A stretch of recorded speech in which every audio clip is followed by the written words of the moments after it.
Bismillahirrahmanirrahim. Assalamualaikum warahmatullahi wabarakatuh. Alhamdulillahi rabbil alamin. Alhamdulillahilladzi bini'matihi tatimmus salihat wa bifadlihi yaj'aluna minal muslimin wal muslimat. Salatan wa salaman ala nabiyyina Muhammadin sayyidis sadat wa ala alihi wa ashabihi wa man tabi'ahu bi jami'il irsyadat. Allahumma salli wa sallim ala sayyidina Muhammadin salata abdin qallat hilatuhu wa rasulullah wasilatuhu fa anta laha ya ilahana wa likulli karbin azim fafarrij ma nahnu fihi bisirri bismillahirrahmanirrahim. Segala puji bagi Allah Subhanahu wa taala kita haturkan kepadanya. Segala nikmat yang diberikan kepadanya, diberikan olehnya untuk kita. Terlebih yang disebut dengan nikmat iman, nikmat Islam. Dan kita termasuk orang-orang yang beriman kepadanya. Patut kita mengatakan alhamdulillahi rabbil alamin. Salawat teriring salam tidak lupa kita haturkan kepada junjungan kita Nabi besar Muhammad sallallahu alaihi wasallam. Allahumma salli wa sallim ala sayyidina Muhammadin wa ala ali sayyidina Muhammad. Para pemirsa TPRI Kalimantan Selatan dimanapun Anda berada, mutiara hadis kita kali ini sebuah kajian tentang keberkahan. Orang mengatakan mudahan kita dapat berkahnya. Semoga Allah memberikan keberkahannya. Ada orang melakukan sesuatu lalu dia mengatakan moga ada berkahnya saja. Istilah keberkahan ini yang akan kita angkat dalam sebuah hadis yang kita judul arti keberkahan dari orang saleh. Jadi ada keberkahan dari orang saleh.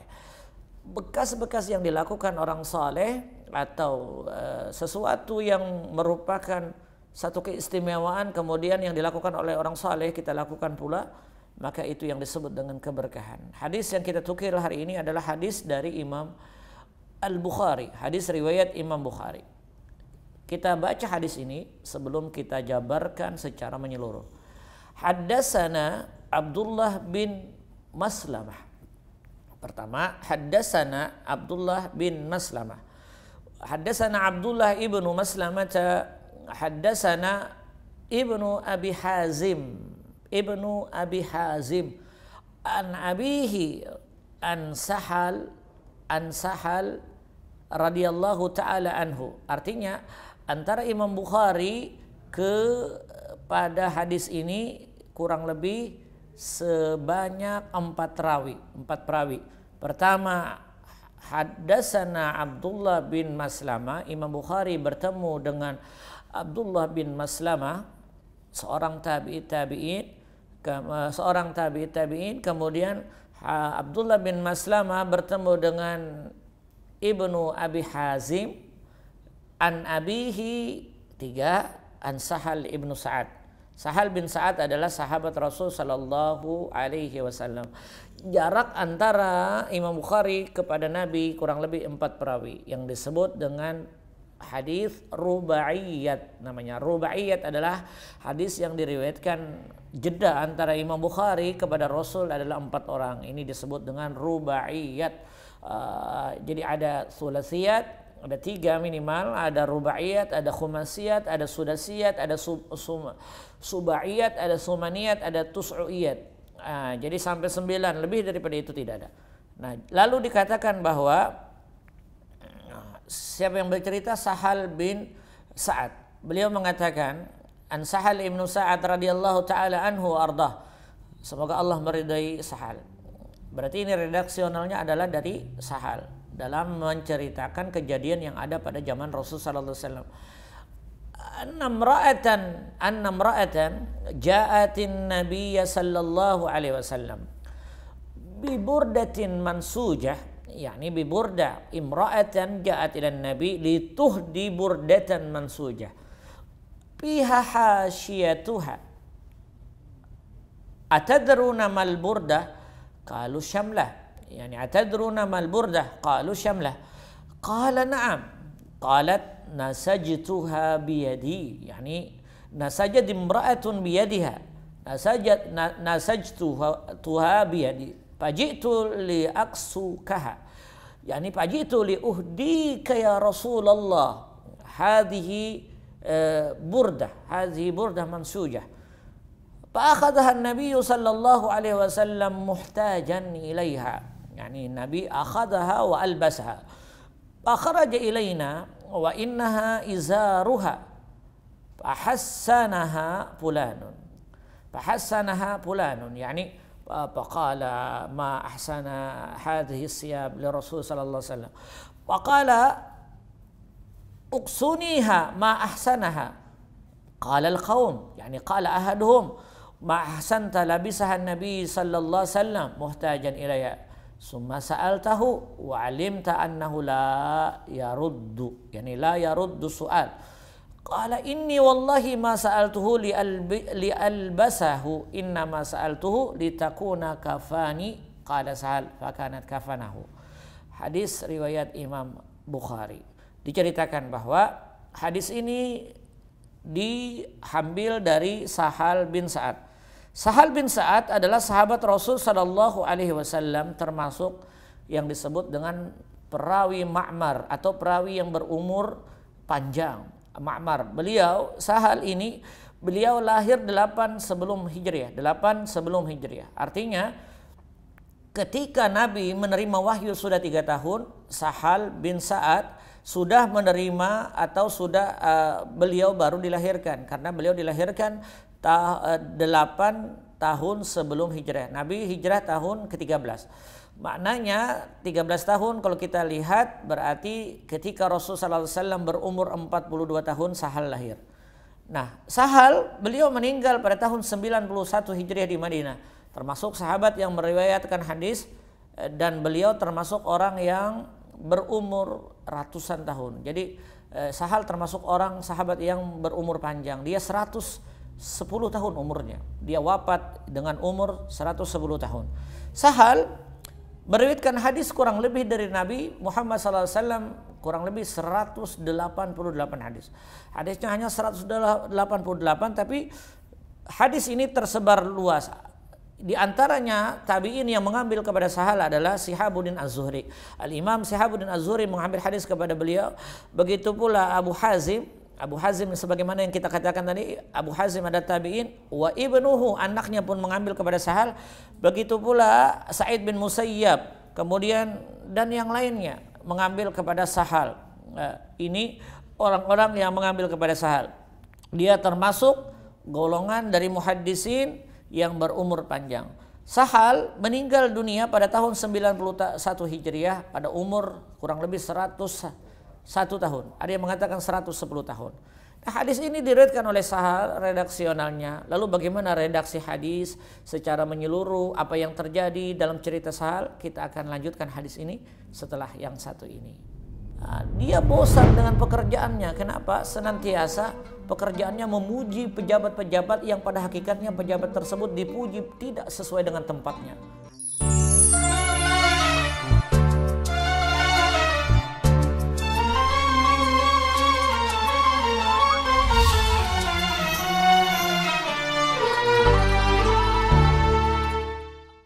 Allahumma salli wa sallim ala sayyidina Muhammadin wa ala ali sayyidina Muhammad.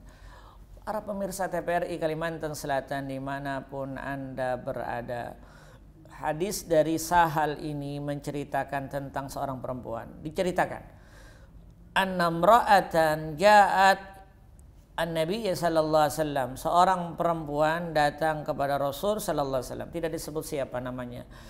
Terkadang ada hadis yang disebut namanya, tapi kita lihat nanti perawinya apakah ada hadis ini menyebut. Ada yang mengatakan hadhihi Ummu Mahjan. Riwayat mengatakan, ada yang mengatakan ini Ummu Mahjan wa ghairiha. Ada yang mengatakan selainnya. Ini adalah seorang perempuan. Lalu dikatakan perempuan ini datang kepada Rasul membawa burdah. Al-burdah yang pinggirannya berjahit atau berukir, berbordir. memiliki tatris atau sebuah lukisan yang baik, jahitannya yang sangat bagus. Lalu atadruna mal burdah, dia mengatakan atadruna mal burdah. Burdah itu dijahit, yang samping-sampingnya dijahit dan dihias oleh orang ini, maksudnya dirangkai sedemikian rupa agar terlihat cantik burdah ini. Lalu dia mengatakan atadruna mal burdah, sebenarnya kalian tahu tidak apa yang dimaksud dengan burdah? Perkataan ini keluar dari perkataan Sahal untuk menyampaikan hadis. Atadruna mal burdah, apa sebenarnya arti burdah? Qalu syamlah. Burdah itu yaitu samlah, yaitu kain yang panjang yang bisa diselimutkan di antara dua bahu dan dia juga bisa menjadi sorban. Artinya syamlah adalah dia sama dengan burdah, yaitu kain panjang yang besar yang bisa ditaruh antara dua bahu, dan itu biasanya dipakai oleh orang-orang Arab ketika dia masa musim dingin. Nah, jadi kalau kita cerita yang biasanya Kalimantan Selatan masyhur dengan cerita yang disebut dengan burdah, Al-Imam Al-Busiri dari kata-kata amin tadakuri jiramin biji salami majastadam anjarami muklatin bidami, yang masyhur kata-katanya maulaya salli wa sallim daiman abada, itu dinamakan burdah. Kenapa disebut burdah? Al-Imam Al-Busiri ketika menulis rangkaian syair ini, dia adalah penulis. Al-Busiri adalah termasuk sastrawan. Dia pekerja sastra yang bekerja di dalam sebuah kerajaan ketika itu di satu kota di wilayah Mesir. Asal Imam Busiri dari Maghrib, dari Maroko, lalu dia bermukim di sana. Dia bosan dengan pekerjaannya. Kenapa? Senantiasa pekerjaannya memuji pejabat-pejabat yang pada hakikatnya pejabat tersebut dipuji tidak sesuai dengan tempatnya, sehingga dia menetes pada satu ketika, menetes air matanya. Tidak mungkin aku memuji seseorang yang kupuji dan berbalik arah terhadap apa yang kupuji. Akhirnya dia memuji baginda Rasul setiap saat. Di dalam tulisannya muncullah burdah yang baitnya kurang lebih wahadi burdatul mukhtariqat khutimat, burdah yang di dalamnya wa abiyatuha qad attat sittina ma'miatin, 160 bait burdah. Diceritakan bahwa burdah itu dinamakan Imam Busiri burdah sebab di malam hari beliau bermimpi Nabi menyerahkan burdahnya kepada Imam Busiri yang annahu kana asabahu salal, yang pada masa itu Imam Busiri dalam kondisi yang sakit keras, dia tidak bisa berjalan. Ketika burdah itu diusapkan ke badannya, diletakkan di bahunya, kemudian diusap ke badannya, di subuh harinya Imam Busiri bisa berdiri seketika seperti orang yang tidak pernah penyakit salal atau penyakit lumpuh pada masa itu. Masyhurlah akhirnya Imam Busiri wa sammaitu hadhil bi burdah, ku namakan syair-syair ini dengan burdah. Jadi burdah yang dimaksud adalah kain selimut atau kain panjang sorban yang diletakkan, dan itu pernah terjadi ceritanya di zaman baginda Rasul SAW. Seorang perempuan datang kepada Rasul dan dia membawa burdah. Jadi makna burdah apa? Burdah yaitu sebuah kain besar yang bisa diletakkan antara dua bahu, bisa dijadikan sebagai sorban dan bisa untuk menutupi badan agar terhindar daripada dingin. Atadruna mal burdah? Qalu syamlah. Nama lain dari burdah dalam bahasa Arab disebut syamlah. Samlah juga pernah kita kaji hadisnya di tempat ini, yaitu hadis tentang korupsi. Mudah-mudahan para pemirsa masih ingat kajian-kajian kita yang terdahulu terhadap yang disebut dengan gulul, korupsi. Seorang laki-laki yang dia mengambil haknya bukan pada tempatnya, yang sebenarnya dia hanya mengambil syamlah. Asy-syamlah allati asabaha yaumal Khaybar. Syamlah atau sorban yang pada masa itu diambilnya pada perang Khaybar, yang dia tidak minta izin kepada Nabi. Ternyata itu menjadikan sebab dia disiksa di dalam kuburnya. Nah, baik. Perempuan ini membawa burdah. Faqala na'am. Lalu dikatakan oleh Sahal bin Sa'ad, betul, yang ku maksudkan burdah adalah sorban panjang. Qalat, perempuan tadi mengatakan, nasajtuha biyadi, aku menjahit atau aku menenun dari kain burdah ini dengan tanganku sendiri. Ini handmade ya namanya. Jadi memang dia membuat burdah ini dari tangannya sendiri, bukan pada mesin, tapi memang dijahit dari tangan dia. Tujuannya pajitu liaksukaha. Saya ingin, kata perempuan tadi, memberikan burdah kain sorban yang panjang ini agar engkau ya Rasul sallallahu alaihi wasallam memakainya. Aku ingin memberikan ini kepada engkau dan engkau pakai nanti dalam satu kesempatan. Rasul sallallahu alaihi wasallam fa'akhadha, yang kebetulan Nabi memerlukannya, beliau mengambilnya. Diambil, diterima oleh Nabi, dan Nabi mengucapkan terima kasih kepada perempuan ini tadi. Fa'akhadha Nabi sallallahu alaihi wasallam wa huwa muhtajun ilaiha, yakni beliau Nabi Muhammad sangat memerlukan dengan sorban ini. Lalu beliau katakan, Nabi mengambil sorban ini, kemudian kebetulan beliau memerlukannya, kata Sahal bin Sa'ad. Sehingga satu ketika fakharaja ilaina wa innaha izarun fahassanaha fulanun. Satu ketika Rasul sallallahu alaihi wasallam keluar untuk memberikan sebuah majelis pengetahuan kepada kami, kata Sahal bin Sa'ad. Masuklah Nabi dengan berpakaian yang luar biasa. Nabi ketika berpakaian, dalam pakaian beliau sungguh sangat luar biasa. Nabi tidak pernah tidak mendapatkan pujian dari sahabat ketika beliau memakai pakaian apapun. Dan beliau memang orangnya di dalam sifat yang telah dituliskan di dalam kitab Asy-Syama'il karangan Imam At-Tirmidzi, diceritakan bahwa Nabi itu kalau memakai pakaian sangat luar biasa. Kenapa? Terlihat pakaian itu selalu cocok kepada badan beliau, sehingga seluruh para sahabat akan memujinya ketika dia memakainya. Istilah orang sekarang yang disebut dengan fashionable. Nabi senantiasa berpenampilan bagus dan sebagainya. Lalu ketika Nabi keluar, waktu Nabi memakai sangat luar biasa, tiba-tiba ada orang yang memuji beliau. Beliau mengatakan, alangkah bagusnya kain ini. Tapi pujian itu tertuju agar Nabi memberikan kepada orang itu sorbannya. Bagaimana respon Nabi ketika dia dipuji dengan memakai kain ini? Kita akan lanjutkan hadis ini setelah yang satu ini. Innama sa'altuhu litakuna kafani. Aku memintanya karena ini pernah dipakai oleh Rasul sallallahu alaihi wasallam.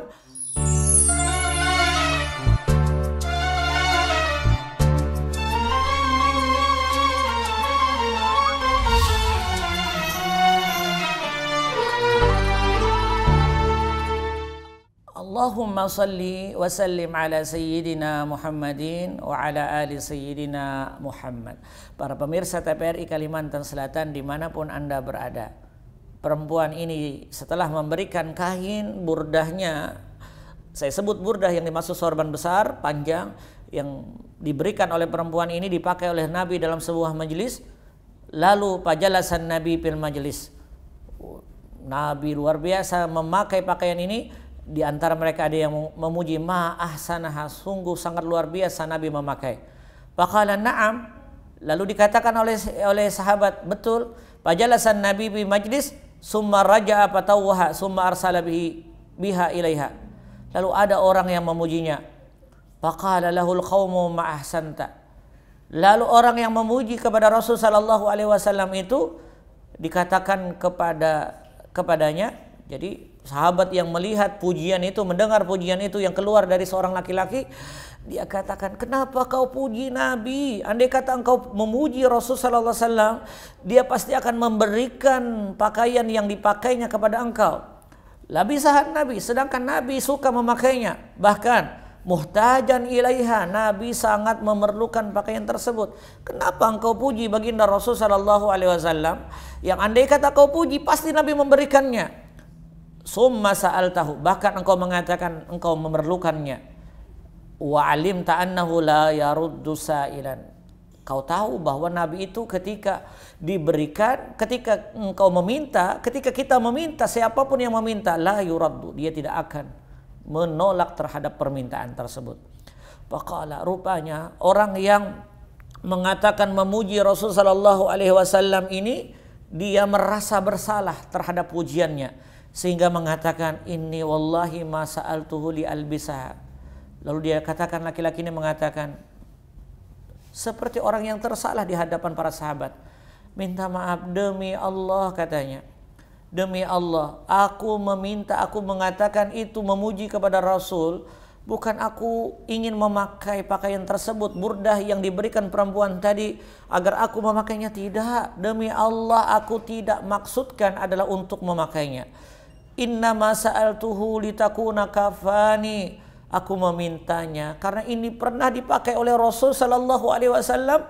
Kain tersebut adalah kain yang luar biasa. Kulihat luar biasa. Aku memintanya litakunu kafani, agar aku mendapatkan, menjadikan nanti satu saat kafanku, menjadikan ini menjadi kain yang kupakai nanti untuk menghadap Allah Subhanahu wa taala. Kafani. Qala Sahal. Sahal lalu bercerita melihat Nabi memberikan sorban ini kepada laki-laki itu. Betul kata Sahal, dia memakai kapan tersebut karena Sahal pada masa itu dia menyaksikan bahwa sahabat ini meninggal dunia dan kain kapan yang dipakaikan adalah kain kapan yang diberikan oleh perempuan ini. Ini hadis yang diriwayatkan oleh Imam Bukhari terhadap sebuah kain yang diberikan seorang perempuan kepada Nabi dan sahabat memintanya, Nabi memberikan, yang pada hakikatnya sahabat tersebut meminta bukan untuk dipakai tapi untuk menyediakan atau persiapan kain kafannya. Lalu apa yang kita ambil daripada hadis ini yang luar biasa? Kita beri judul hadis ini dengan istilah arti keberkahan dari orang soleh. Kenapa saya harus beri judul seperti itu? Karena Imam Nawawi memasukkan hadis ini dengan kategori keberkahan. Hadis Imam Bukhari mengatakan bab man ista'addal kafan fi zamanin Nabi. Imam Bukhari menulis hadis di dalam kitab Janaiz, kitab jenazah. Kata Imam Bukhari memberi judul bab pada menyatakan orang yang memiliki persiapan kafan di zaman Nabi Muhammad. Artinya kalau Anda ada orang yang berumrah berhaji lalu dia menggunakan kafannya. Ketika dia cuci di kota Mekah Al-Mukarramah, lalu ditanya, kenapa kau cuci kain kafan ini? Ini kapan? Ini kain ihram ini. Ini kain ihram saya cuci, saya pernah memakainya untuk tawaf. Saya pernah pakai untuk wukuf di Arafah. Saya pernah pakai untuk mabit di Muzdalifah. Saya pakai ini ketika saya datang melaksanakan umrah kudum saya. Saya pakai ini ketika saya tawaf ibadah saya. Ini memiliki sejarah yang luar biasa dalam kehidupan saya. Saya mandikan, saya bersihkan kain ihram ini yang tujuannya adalah agar saya bisa memakainya untuk kain kafan. Maknanya kalau Imam Bukhari meletakkan hadis ini dengan bab yang ini, babu man ista'addal al-kafana fi zamanin Nabi sallallahu alaihi wasallam falam yunkir alaih, bahkan dikatakan falam yunkir alaih. Maka boleh orang mempersiapkan lebih awal, dia persiapkan kafannya. Tidak bid'ah, tidak haram, tapi diperkenankan. Sifatnya boleh ketika kita memiliki persiapan yang nyata. Di dalam hadis ini pun diriwayatkan oleh Imam Bukhari fil buyu wal libas, yaitu pada bab pakaian dan adab berpakaian. Bagaimana Nabi memilih pakaian yang luar biasa. Rupanya Nabi menggunakan sorban di antara dua bahunya. Lalu ada periwayatan di dalam hadis musalsal, yaitu hadis yang tersambung satu dengan yang lainnya, yang meriwayatkan hadis tentang musalsal, peletakan gutrah atau sorban di atas kepala, di antara dua bahu. Ini adalah bagian daripada yang pernah dilakukan oleh baginda Rasul sallallahu alaihi wasallam. Bukan diartikan tidak ada manfaat dan tidak ada apa-apanya. Itu kalau dalam ilmu hadis adalah merupakan riwayat yang tersambung antara satu dengan yang lainnya. Nah, yang pertama, kenapa kami beri judul hadis ini terhadap satu keberkahan? Karena yang pertama, istihbabul mubadara li akhdil hadiyati jabran li khatirin mahdiha. Satu, Nabi pada hakikatnya suka dengan pakaian ini dan beliau mengambil atau menerima hadiah ini, tapi agar tidak terjadi fitnah ketika ada orang meminta tersebut maka beliau berikan. Satu, hadis ini memberikan cerita bahwa kedermawanan Nabi, apapun yang dimilikinya beliau akan berikan. Maha suci Allah yang mengatakan lan tanalul birra hatta tunfiqu mimma tuhibbun. Tidak akan mendapatkan yang disebut dengan kebaikan sehingga engkau memberikan sesuatu yang kau cintai. Nabi memberikan apa saja kendati itu yang dia perlukan sekalipun. Yang kedua, kariman Nabi wa annahu la yaruddu sa'ilan. Nabi orang yang amat mulia, amat dermawan. Beliau tidak pernah menolak siapapun yang meminta kepadanya. Sehingga di sini terlihat hadis ini terhadap sifat kemuliaan Nabi. Nabi orang yang mulia. Sorban ini pernah dipakai oleh orang mulia dan sorban ini pernah dipakai oleh Nabi Muhammad SAW.